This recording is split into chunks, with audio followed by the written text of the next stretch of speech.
Hello बच्चो. तर बघा मित्रांनो, काल आपण फार्माकोलॉजीचे इंट्रोडक्शन बघितलेलं आहे. तर परत आज आपण नवीन टॉपिक बनवणार आहोत, तो म्हणजे काय, ऑर्फन ड्रग्स. ओके, तर तुम्हाला सर्वांना माहित पाहिजे ऑर्फन ड्रग्स म्हणजे काय. ओके, तर आज आपण ऑर्फन ड्रग्स बघणार आहोत. बिफोर दॅट, काल आपण काय काय बघितलो ते एक 5 मिनिटांमध्ये क्विक रिवाइज करूया. काल आपण फार्माकोलॉजी म्हणजे काय बघितलो, त्यानंतर फार्माकोलॉजीच्या ब्रँचेस बघितल्या, त्यानंतर काही आपण टर्मिनॉलॉजीज बघितल्या, जसे की बेसिक ड्रग म्हणजे काय, आणि काही डिस्कवरीज बघितल्या थोडक्यात. ओके, मग सांगा पेनिसिलिनची डिस्कवरी कोण केली, तर पेनिसिलिनची डिस्कवरी अलेक्झांडर फ्लेमिंगने केलेली आहे. तर किमोथेरपी कोण डिस्कवर केलेले आहे, तर पॉल एनरिचने डिस्कवर केलेले आहे. त्यालाच पॉल एनरिचला फादर ऑफ किमोथेरपी असं सुद्धा म्हणलं जातं. प्लस फार्माकोलॉजीचा फादर ऑफ मॉडर्न फार्माकोलॉजी कोण आहे, Oswald Schmiedeberg. Next, father of Indian pharmacology कोण आहे, रामनाथ चोप्रा. ओके, तर आणखी काय बघितलं आपण, डिस्कवरी कशाची, डीएनए डिस्कवरी कोण केलेली आहे, वॅटसन अँड क्रिक या सायंटिस्टने केलेली आहे. नेक्स्ट काय, फ्लुइड मोझॅक मॉडेल. हा मॉडेल कोण दिलेला आहे, हा मॉडेल दिलेला आपल्याला सिंगर अँड निकॉल्सन या दोन शास्त्रज्ञांनी हा मॉडेल आपल्याला दिलेला आहे.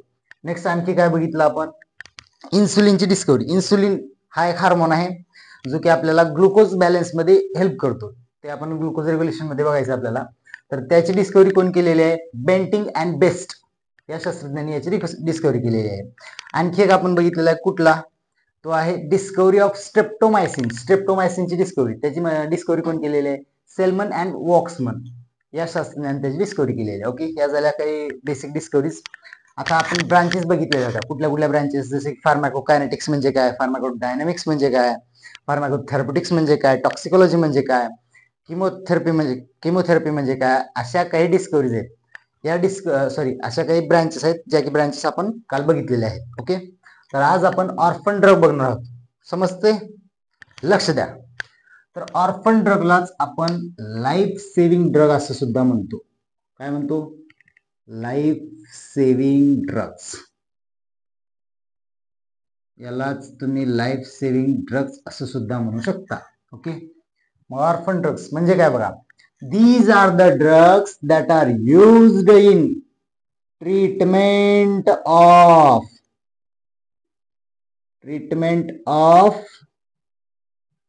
रेअर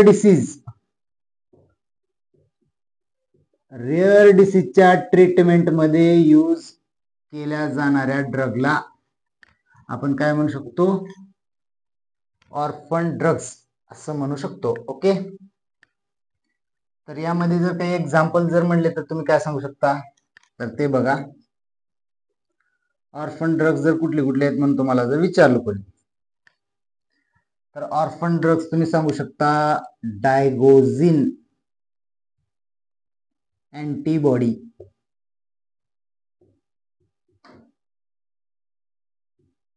त्यानंतर रिफाब्युटिन, त्यानंतर फोमिपॅझोल,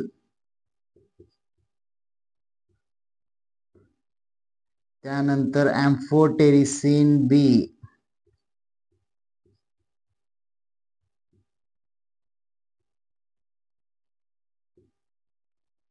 त्यानंतर नायट्रेट्स, त्यानंतर सुमाट्रिप्टन,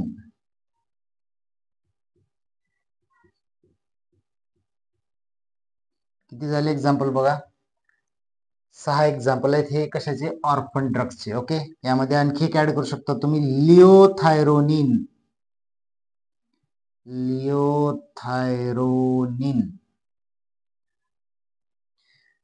याची जर ट्रिक जर म्हणलं तुम्ही लक्षात ठेवण्यासाठी, तर तुम्ही एक ट्रिक घेऊ शकता. कुठली ट्रिक यासाठी, SRDDLJ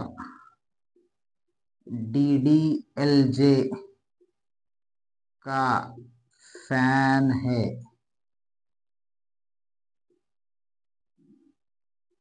जिसका शाहरुख खान DDLJ चा फॅन आहे. थोडक्यात, S stands for sumatriptan, R stands for rifabutin, D stands for digoxin antibody, L stands for liothyronine, F stands for fomepizole, A stands for amphotericin B and N stands for nitrates. This is the short trick to remember the examples of orphan drug. Okay. मग समजलं सर्वांना orphan drug म्हणजे काय. दुसरं तिसरं काय नसून rare डिसीजच्या ट्रीटमेंटसाठी किंवा रेअर डिसीज होण्यापासून प्रिव्हेंट करतो अशा ड्रगला आपण ऑर्फन ड्रग असं म्हणू शकतो. ओके. तर त्यालाच तुम्ही लाईफ सेव्हिंग ड्रग असं सुद्धा म्हणू शकता. लाईफ सेव्हिंग ड्रग म्हणा, ऑर्फन ड्रग्स म्हणा, एकच. यामध्ये तुम्ही आणखी काही एक्झाम्पल्स ऍड करू शकता तुम्ही. तर ते बघा कुठले तुम्हाला सांगतो आणखी. It just second. तर त्या जागी तुम्ही सांगू शकता सोडियम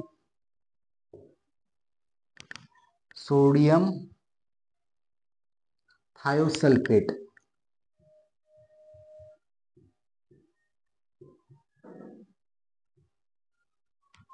नेक्स्ट आहे सोडियम स्टिबोग्लुकोनेट.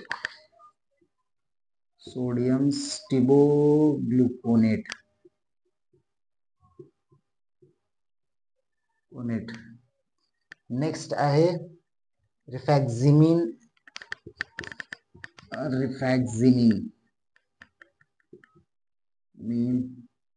एक्सेट्रा. ओके. हे झालं ऑर्फन ड्रग बद्दल. तर समजलं मग ऑर्फन ड्रग म्हणजे काय. These are the drugs that are used to treat, prevent and diagnose the rare diseases is called as orphan drugs, also called as life saving drugs. समजलं का रे भाऊ. लक्ष दे इकडं. ऑर्फन ड्रगलाच तू लाईफ सेव्हिंग ड्रग म्हण एकच. The drugs which are used to treatment of rare disease जर जिथे तुला दिसला आणि त्याच्या ट्रीटमेंटसाठी जर कुठले ड्रग यूज करतात असं तुला म्हणलं तर तू काय सांगणार. तिथलं त्याला सांगणार तू ऑर्फन ड्रग सुद्धा म्हणणार किंवा लाईफ सेव्हिंग ड्रग असं म्हणणार. ओके. तर नेक्स्ट बघूयात आपण काय आहे मित्रा. तर त्या पुढचा बीट आहे इसेन्शियल ड्रग्स. ओके. मग काय बघूयात आपण इसेन्शियल ड्रग्स. लक्ष दे भाऊ इकडं. Essential drugs ESSENTIAL essential drugs. Okay. लक्ष दे रे भाऊ. झोप नको. लक्ष दे. सांग इसेन्शियल ड्रग म्हणजे काय.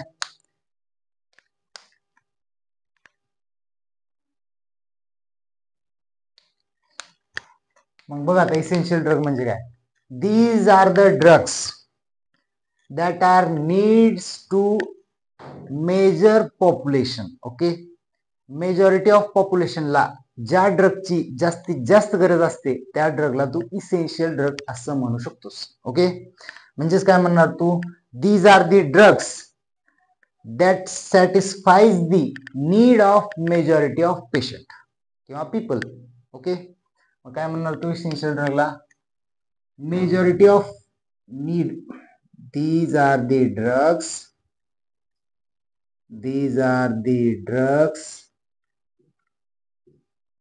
that satisfies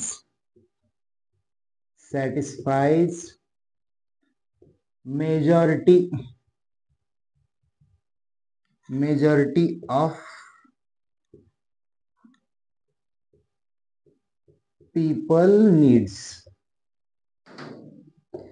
याला काय म्हणू शकतोस तू इसेन्शियल ड्रग्स. ओके. याच्या काही कॅरेक्टरिस्टिक्स आहेत. कुठल्या आहेत बघ इसेन्शियल ड्रगच्या. लक्ष दे रे बाबा. झोप नको.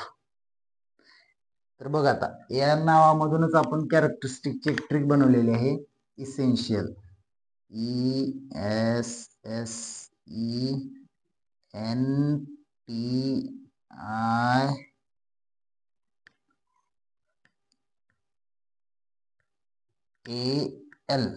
इसेन्शियल. E stands for. मग काय म्हणणार आता. E stands for effective and economical.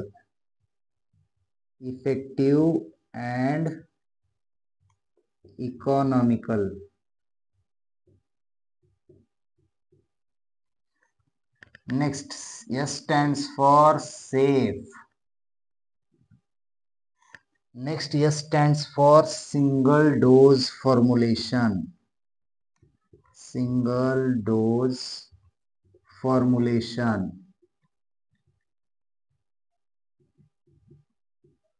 Next काय E stands for environmental factors are considered. Environmental factors are considered.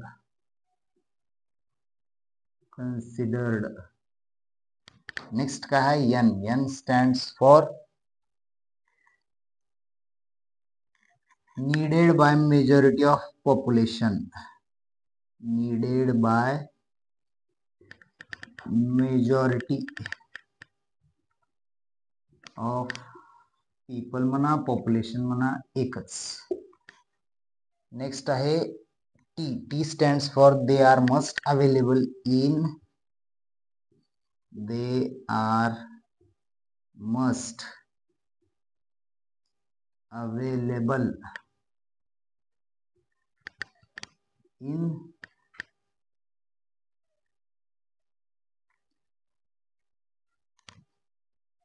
all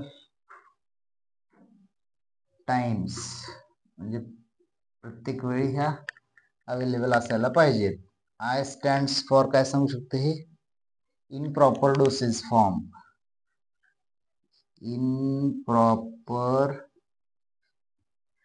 dosage form. Next आहे A stands for aim is काय aim limited financial resources. aim काय limited finance.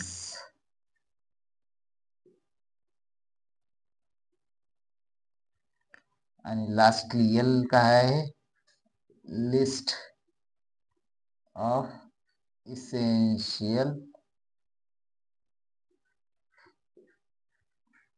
drugs according to WHO. तर या सर्व काय आहेत काही properties आहेत कशाच्या इसेन्शियल ड्रगच्या. कुठल्या कुठल्या आहेत बघ त्या. E stands for effective and economical. S stands for safe. Next S stands for single dose formulation. E stands for environmental factors should be considered. Next N stands for needed by majority of population. T stands for they are must be available in all times. All times म्हणजे कुठल्याही वेळेला या drugs available असल्या पाहिजेत. पुन्हा या drug वरती environmental factor सुद्धा अफेक्ट करतात हे कन्सिडर केलेलं असतं. सिंगल डोस फॉर्म्युलेशन मध्ये हे सर्व ड्रग अवेलेबल असतात, सेफ असतात, इकॉनॉमिकल असतात, इफेक्टिव्ह असतात. Next I stands for in proper doses form असायला पाहिजे. नेक्स्ट ए स्टँड्स फॉर काय लिमिटेड फायनान्स रिसोर्स असायला पाहिजे. Last thing is an list जी आहे इसेन्शियल ड्रगची ती अकॉर्डिंग टू WHO यानुसार बनवली गेली जाते. ओके, तर हे सगळं इसेन्शियल ड्रग बाबत आहे. समजलं सर्वांना इसेन्शियल ड्रग म्हणजे काय. ओके, इसेन्शियल ड्रग म्हणजे दुसरं तिसरं काय नसून these are the drugs that are need to that are satisfies the majority of people needs. म्हणजे काय पीपलची जी काही गरज आहे ती मेजॉरिटी सॅटिस्फाय केली जाते कुठल्या ड्रगद्वारे इसेन्शियल ड्रगद्वारे. ओके, तर समजा इसेन्शियल ड्रग म्हणजे काय. तर त्यानंतर आपण बघणार आहोत मित्रा प्रिस्क्रिप्शन ड्रग्स आणि नॉन प्रिस्क्रिप्शन ड्रग्स. ओके, तर बघ इकडे लक्ष दे. आपण बघणार आहोत प्रिस्क्रिप्शन ड्रग्स आणि नॉन प्रिस्क्रिप्शन. थोडक्यात काय प्रिस्क्रिप्शन ड्रग्स. पहिला आहे प्रिस्क्रिप्शन. सॉरी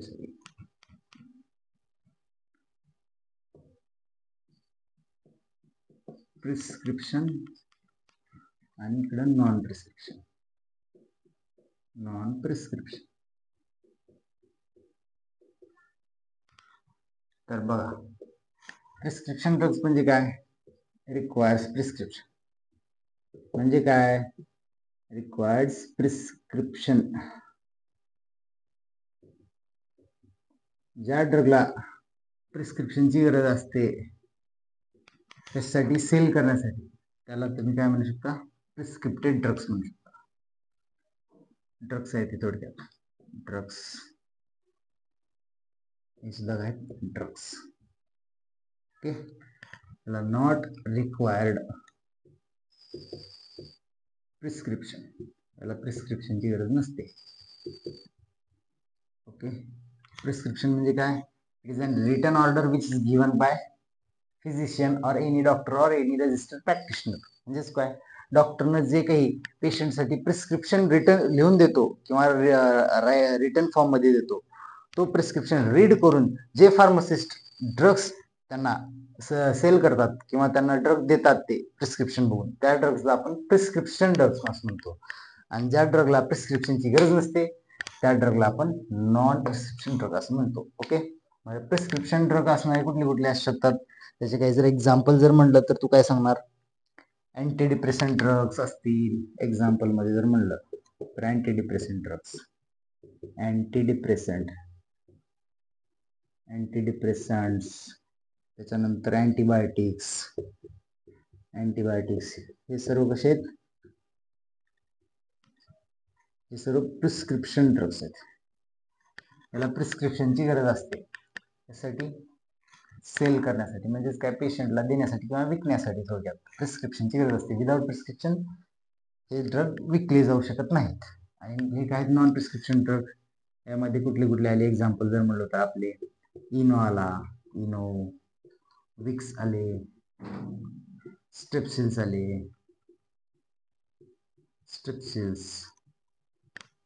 त्यानंतर आणखी पॅरासिटामॉल आली, त्याला प्रिस्क्रिप्शनची गरज नाही, पॅरासिटामॉल एक्सेट्रा.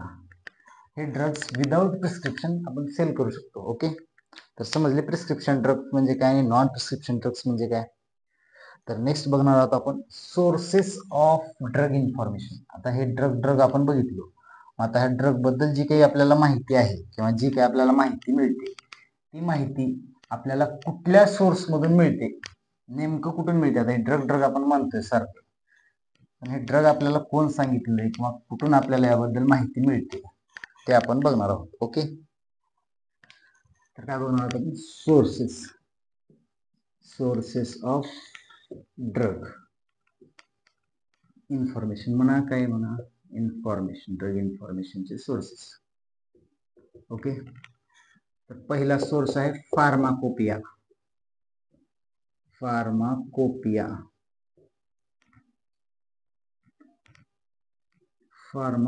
ओके, हा झाला पहिला सोर्स. त्याच्यामध्ये कुठला कुठला फार्माकोपिया आला बघा, त्याच्यामध्ये वेगवेगळे टाईप आहेत. IP Indian pharmacopoeia, USP United State pharmacopoeia, BP British pharmacopoeia. Okay, असे वेगवेगळे त्याचे टाइप्स आहेत फार्माकोपियाचे. Okay, according to nation. Next source आहे या फार्माकोपियामध्ये काय असतं बघा. आता फार्माकोपिया म्हणजे दुसरं काय नसून एक बुक असते थोडक्यामध्ये, ज्याच्यामध्ये होल ड्रगचा जे काही स्टडी असेल, स्टडी म्हणजे थोडक्यात त्याचं फॉर्म्युलेशन असेल, त्याची फिजिकल प्रॉपर्टीज असतील, त्याच्या केमिकल प्रॉपर्टीज असतील, त्याचे इव्हॅल्युएशन असेल किंवा त्याचं प्रिपरेशन असेल किंवा फॉर्म्युलेशन असेल, या सर्व गोष्टी त्या ह्या फार्माकोपियामध्ये इन्क्लुडेड असतात. ओके, म्हणजे हा काय झाला source of drug information. Okay, next source कुठला आहे बघा ड्रग इन्फॉर्मेशनचा. नेक्स्ट सोर्स आहे नॅशनल फॉर्म्युलरी. सेकंड जो आहे तो काय आहे, नॅशनल फॉर्म्युलरी. हा सुद्धा काय आहे, एक सोर्स आहे ड्रग इन्फॉर्मेशनचा. हा सोर्स कुठे असतो, इन जनरली हा हॉस्पिटल्स मध्ये कॅरी केला जातो. ओके, म्हणजेच काय, जे काही आपले फिजिशियन्स असतात किंवा डॉक्टर्स असतात किंवा रजिस्टर्ड प्रॅक्टिशनर असतात, ते सर्व ह्या नॅशनल फॉर्म्युलरीचा यूज करतात. त्यासाठी ड्रग इन्फॉर्मेशन कलेक्ट करण्यासाठी थोडक्यामध्ये. ओके, तर समजलं नॅशनल फॉर्म्युलरी म्हणजे काय. त्याला थोडक्यात आपण ड्रग रेफरन्स इन हॉस्पिटल असं सुद्धा म्हणतो, कारण हा हॉस्पिटलमध्ये ड्रग रेफरन्स साठी यूज केला जातो. ओके, नेक्स्ट आहे मॅट्रिंडल. थर्ड कुठला आहे सोर्स, मॅट्रिंडल. हा सुद्धा एक सोर्स आहे. यालाच तुम्ही एक्स्ट्रा फार्माकोपिया सुद्धा म्हणू शकता. एक्स्ट्रा फार्माकोपिया असं सुद्धा म्हणू शकतो. एक्स्ट्रा फार्माकोपिया मॅट्रिंडल हा सुद्धा एक सोर्स आहे. नेक्स्ट काय आहे? Physician desk reference. Physician desk reference हा झाला चौथा. पाचवा कुठला आहे? Text books. टेक्स्ट बुक्स असतील कुठले? सहावं कुठला आहे? जर्नल्स असतील. Journals of pharmacology. फार्मॅकोलॉजीचे जर्नल्स असतील. यामधून सुद्धा तुम्हाला ड्रगची इन्फॉर्मेशन मिळते. ओके. किंवा काही डाटाबेस असेल.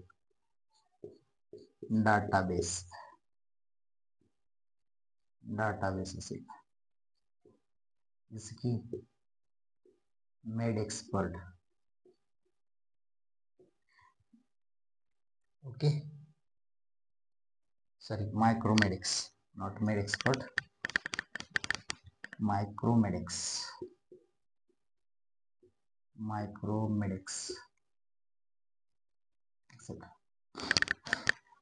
So these are the sources of drug information. Okay. समजलं कुठले कुठले सोर्स आहेत? मग बघा, परत एकदा लक्ष द्या. फार्माकोपिया, त्याच्यामध्ये कुठले कुठले आले? इंडियन फार्माकोपिया आला, युनायटेड स्टेट फार्माकोपिया आला, ब्रिटिश फार्माकोपिया आला. ओके. नेक्स्ट आहे नॅशनल फार्माकोलॉजी, जी की हॉस्पिटलमध्ये यूज केली जाते ऍज अ डेस्क रेफरन्स म्हणून यूज केली जाते. नेक्स्ट आहे थर्ड मॅट्रिंडल, त्याला की आपण एक्स्ट्रा फार्माकोपिया सुद्धा म्हणलं जाऊ शकतं. हा जो क्वेश्चन आहे हा प्रिव्हियस इयर विचारला गेलेला आहे जीपॅट मध्ये. ओके. तर लक्ष ठेवा, मॅट्रिंडलला काय म्हणू शकता तुम्ही? एक्स्ट्रा फार्माकोपिया असं म्हणू शकता. Next fourth one is the PDR, that is physical desk reference. Okay. Next 5 number कुठला आहे? टेक्स्टबुक. काय आपण टेक्स्टबुक जे यूज करतो त्यामधून सुद्धा तुम्हाला वेगवेगळ्या ड्रग्सची इन्फॉर्मेशन मिळू शकते. ओके. नेक्स्ट आहे जर्नल्स ऑफ फार्माकोलॉजी जर्नल्स असतील आणि काही डाटाबेस असेल. या सर्व सोर्सेस मधून तुम्हाला ड्रगची इन्फॉर्मेशन मिळते. समजलं? समजते, सगळं समजते. लक्ष दे बाबा, फक्त लक्ष दिलं सगळं समजते. तर बघा, याच्या पुढचा भाग आपण बघणार आहोत, ते म्हणजे ड्रगची नेम. थोडक्यात ड्रग नॉमेनक्लेचर असं म्हणू शकतो आपण. ड्रग नॉमेनक्लेचर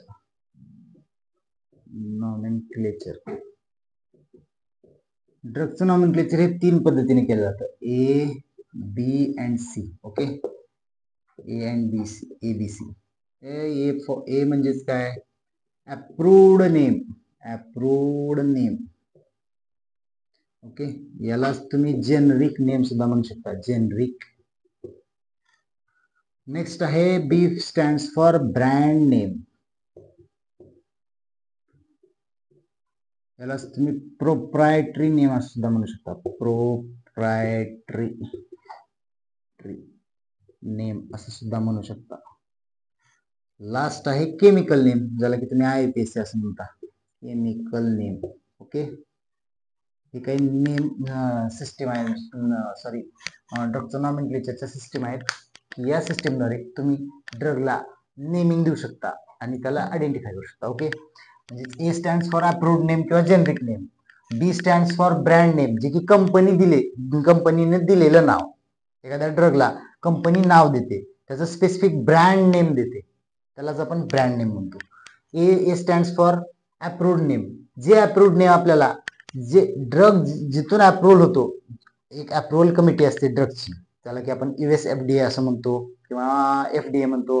आणि इंडियामधली जर आपल्याला जर कमिटी जर म्हणायचं झालं ड्रग अप्रूव्हलची, तर CDSCO. ओके. त्याला सिडिस्को असं आपण म्हणतो.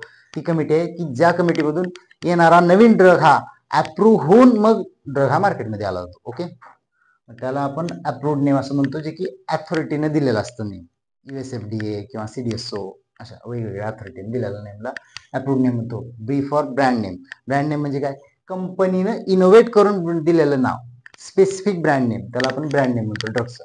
लास्ट आहे केमिकल नेम, जे की त्याच्या ड्रगच्या स्ट्रक्चरवरती बेस असतं, त्याला आपण IPAC असं सुद्धा म्हणतो. ओके. तर फर्स्ट आहे एक्झाम्पल बघूयात आपण याचे.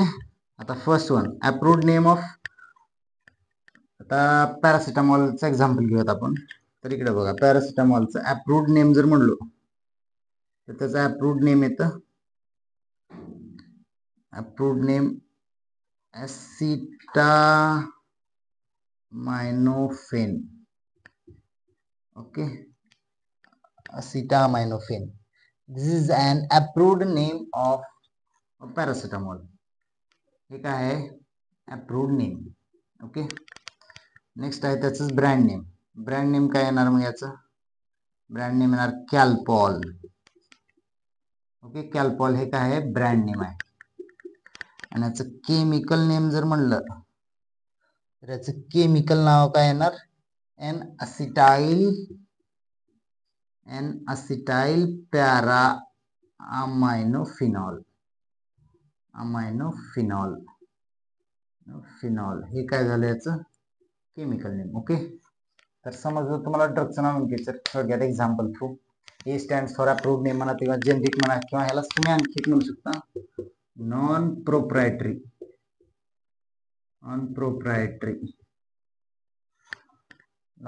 सुद्धा म्हणू शकता. ओके, तर समजलं A stands for approved name किंवा जेनरिक नेम किंवा त्यालाच तुम्ही काय म्हणू शकता? Non proprietary name. Approved name म्हणा, जेनरिक नेम म्हणा, नॉन प्रोप्रायटरी नेम म्हणा, सगळं एकच. B stands for brand name. Brand name म्हणा, प्रोप्रायटरी नेम म्हणा, एकच. आणि C stands for chemical name म्हणा किंवा आयपीसी नेम म्हणा, दोन्ही एकच. ओके, समजलं म्हणजे ड्रग नॉमेनक्लेचर म्हणजे काय. तर आपण ड्रग नॉमेनक्लेचर झालेलं आहे. त्यानंतरचा एक शॉर्ट बीट घेणार आहोत आपण, तो म्हणजे सोर्सेसचा बीट आहे.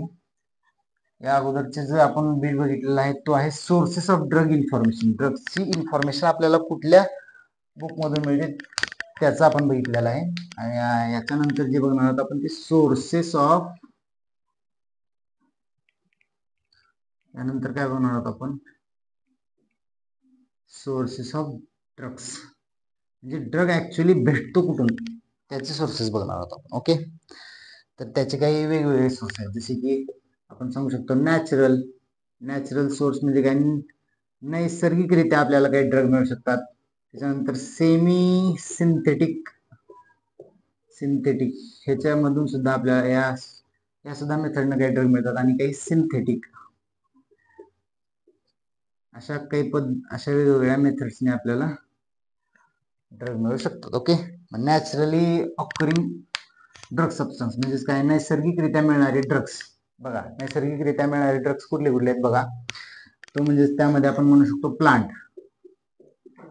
पासून मिळणारे ड्रग्स. जर तुम्हाला सांगा म्हटलं तर ते कुठले सांगू शकता तुम्ही? प्लांट पासून मिळणारे ड्रग्स. बघा, अल्कलॉइड्स. एक्झाम्पल मध्ये जर म्हणलं तर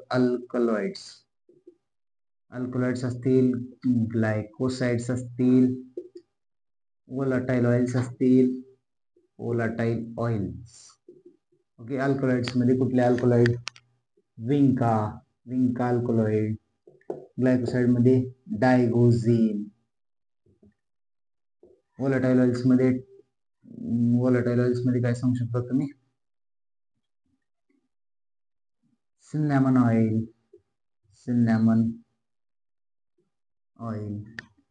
हे झाले प्लांट पासून, म्हणजेच कुठली? नॅचरल सोर्सेस ऑफ ड्रग्स, म्हणजेच काय? प्लांट पासून मिळणारे, तर आपण नॅचरल ड्रग सोर्सेस म्हणतो. ओके, नेक्स्ट आहे synthetic, semi synthetic. Okay, synthetic मध्ये बघा, सिंथेटिक मध्ये तर ऍस्प्रिन. ओके, ऍस्प्रिन असेल, इकोस्प्रिन असेल, डिस्प्रिन, हे सगळे सिंथेटिक मध्ये येतात. ओके, ओके, नेक्स्ट आहे semi synthetic. Last, semi synthetic मध्ये कुठले येतात बघा? हायड्रोमॉर्फिन किंवा हायड्रोकोडेन. हायड्रोमॉर्फिन असेल किंवा हायड्रोकोडेन. हे दोन ड्रग येतात सेमी सिंथेटिक मध्ये. ओके, मग नॅचरली सोर्स पासून मिळणारे ड्रग्स जर कुठले असतील तर ते कुठले आहेत बघा? अल्कलॉइड्स आहेत, ग्लायकोसाइड्स असेल, वोलाटाइल्स. ओके, अल्कलॉइड मध्ये कुठले येणार? विंका अल्कलॉइड्स. ग्लायकोसाइड्स मध्ये डायगोझिन अल्कलॉइड्स असतील. त्याच्यामध्ये वोलाटाइल्स मध्ये क्लोऑइल आलं किंवा सिन्नॅमन ऑइल म्हणतो किंवा टर्पेंटाइन ऑइल म्हणतो. वेगवेगळे ऑइल तुम्ही सांगू शकता. ओके, जे की प्लांट पासून मिळतात. ओके, आपल्याला नेक्स्ट आहे सेमी सिंथेटिक. सेमी सिंथेटिक म्हणजे काय, नॅचरली आणि सिंथेटिकली दोघांचा 50-50% पार्ट वापर करून आपण त्याला सेमी सिंथेटिक डिराइव्हड असं म्हणतो. ओके, तर त्याच्यामध्ये कुठले कुठले एक्झाम्पल आले, हायड्रोमॉर्फिन आणि हायड्रोकोडिन. ओके, तर हे झाले सेमी सिंथेटिक. म्हणजेच काय, सेमी सिंथेटिक म्हणजेच काय जर म्हणलं तर तुम्हाला काय सांगता येईल, सेमी सिंथेटिक म्हणजे नॅचरली ऍज वेल ऍज सिंथेटिकली प्रिपेअर केले जाणारे ड्रग, थोडक्यात त्याला आपण सेमी सिंथेटिक ड्रग असं म्हणतो. ओके, तर त्याच्यामध्ये एक्झाम्पल कुठले जर म्हणलं तर हायड्रोमॉर्फिन आणि हायड्रोकोडिन हे तुम्ही सांगू शकता. नेक्स्ट आहे सिंथेटिक ड्रग्स. सिंथेटिक म्हणजे whole drugs are prepared in to the laboratories. Okay, पूर्णच्या पूर्ण ड्रग हा लॅबोरेटरीमध्ये प्रिपेअर केला जातो, त्याला आपण सिंथेटिक ड्रग्स असं म्हणतो. ओके, तर त्याला तू सांगू शकतोस ऍस्पिरिन असेल, इकोस्प्रिन असेल, डिस्प्रिन असेल, पॅरासिटामॉल असेल, वेगवेगळे असे ड्रग आहेत की तू सांगू शकतोस की सिंथेटिक सोर्स आहे या ड्रगचा. ओके, तर हे झाले मेजर सोर्सेस आहेत, कसे आहेत मेजर. ओके, आणखी बरेचसे सोर्सेस आहेत जे की तुम्ही सांगू शकता ड्रग्सचे. त्यामध्ये तुम्हाला एक शॉर्ट ब्रीफ मध्ये सांगतो मी ओव्हरव्ह्यू सगळ्या सोर्सेसचा. ओके, लक्ष द्या इकडे, फक्त झोप नको रे बाबा, लक्ष दे. बघा इकडं, पहिला आहे ॲनिमल सोर्स. ॲनिमल सोर्स म्हणजेच काय, ॲनिमल पासून मिळणारे ड्रग्स. दुसरा आहे मिनरल.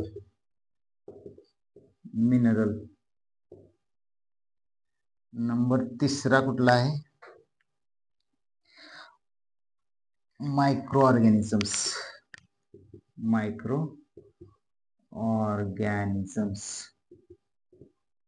ओके, आणि लास्ट कुठला आहे माहिती आहे का, drugs produced by genetic engineering. Genetic engineering पासून मिळालेले ड्रग्स. ओके, तर सांगा ॲनिमल सोर्स पासून कुठले कुठले ड्रग मिळतात आपल्याला.